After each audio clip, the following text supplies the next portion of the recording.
डीग जिले में कभी भी हो सकता है साइबर ठगों पर अटैक। 35 गांव साइबर हॉटस्पॉट माने।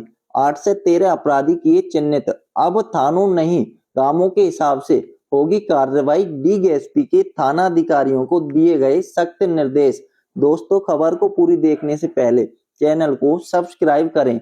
हम आपको बता दें कि डीग पुलिस ने अपराध के पारंपरिक ढांचे को तोड़ने की दिशा में नई पहल करते हुए डीग जिले में अपराधियों और साइबर ठगों के गांव चिन्हित किए हैं, ताकि अपराध पर सटीक और जमीनी कार्रवाई हो सके। अब पुलिस का फोकस थाना क्षेत्र नहीं बल्कि गांव स्तर पर होगा, यानी जहां अपराधी रहते हैं वहीं से उनके नेटवर्क को ध्वस्त किया जाएगा। डीग जिले में 8 से 13 अपराधियों और 35 साइबर हॉटस्पॉट गांवों की पहचान की गई है। लोकेशन के आधार पर इसके अतिरिक्त भी चिन्हित किए गए साइबर ठगों पर कार्रवाई की जा रही है। जहां डीग के बीलम का गांव में 30 ठग व पहाड़ी मेवात के हैवत का नवादा गांवों के 61 ठगों को 2 कार्रवाइयों में गिरफ्तार किया जा चुका है। भरतपुर आईजी कैलाश बिश्नोई ने बताया कि डीग जिले के सभी थानों को निर्देशित किया गया है कि हर गांव में अपराधी प्रोफाइल चार्ट तैयार किए जाएं, गांव के नाम से अपराध रिकॉर्ड जोड़ाए जाएं और अपराधियों के घरों पर निगरानी और दबिश लगातार दी जाए। डीग जिले में फिलहाल 8 से 13 अपराधी फरार या अन्य सूचियों में दर्ज हैं, जिनमें से अधिकांश साइबर धोखाधड़ी मामलों से जुड़े हैं। अब इन अपराधियों को सिर्फ केस नंबर से नहीं बल्कि गांववार सूची से जोड़ा गया है।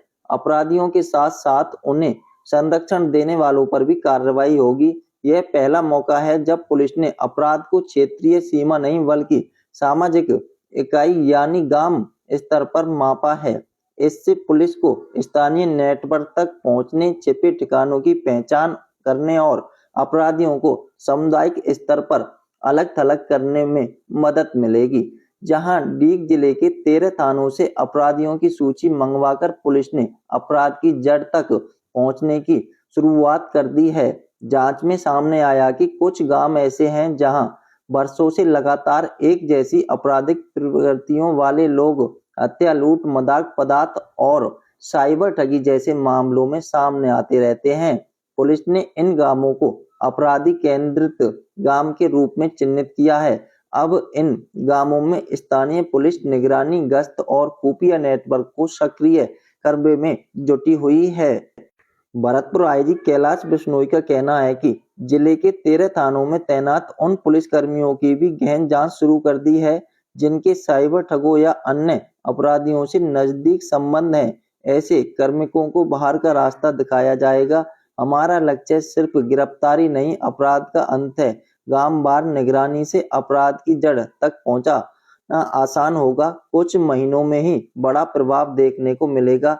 जहां डीग पुलिस अब सख्ती से साइबर ठगों पर कार्रवाई करेगी, जहां पुलिस के अतिरिक्त जवान भी टीमों में शामिल किए जाएंगे और अपराधियों को गिरफ्तार करने में पुलिस अब बड़ा एक्शन लेने में लगी हुई है। अपराधियों की गांववार सूची मंगवा ली है, जहां थाना अधिकारियों को भी निर्देशित कर दिया है।